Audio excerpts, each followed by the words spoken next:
तेलकुडगाव तालुका नेवासा जिल्हा अहमदनगर या ठिकाणी हे नुजुडू सीड्स कंपनीचं 9011 नावाचं वाहन दाखवायला आणले। आतापर्यंत कुठल्याही महाराष्ट्रातल्या शेतकऱ्याला 200+ बोंडाचं झाड पाहण्याचा योग आलेला नाही। तर तुम्हाला हे नुजुडू सीड्सचं 9011चं वाहन आहे। या वाहनाला 204 बोंड येतं, 185 स्टिकर छापले होते। प्रत्येकाला घाई आहे त्याच्यामुळे कोणी जास्त थांबत नाही, पण स्टिकरच संपून गेले। अपेक्षा आम्हाला पण नव्हती की 185 पेक्षा जास्त भरतील।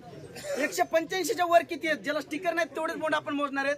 हे पाहू शकता तुम्ही, 186, 187, हे 188, 189, 190, 191,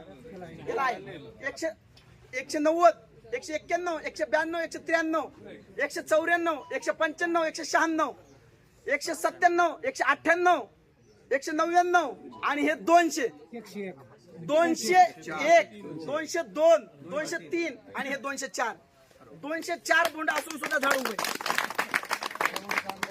ह्या लागवडीचं जे अंतर आहे 4.5 फुटाची सरी आहे, 1.5 फुटाचं अंतर आहे, 1.5 फुटापेक्षा जास्त अंतर नाही।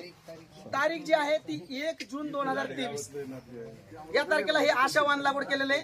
आणि हे निमसे वस्तीवरचं वाहन आहे। मुकुंद निमसे नावाचे शेतकरी येतं। तुम्ही कोणी जर निमसे वस्ती टाकळीम्याच्या बाजूला तालुका राहुरी या ठिकाणी जर येणार असताल तर कंपनीच्या खर्चात आपण तुम्हाला तिथे जाऊन आपला आता उभा आहे दाखवू शकतो। तर धन्यवाद मित्रांनो। 10 किलोचं लोड झाडावर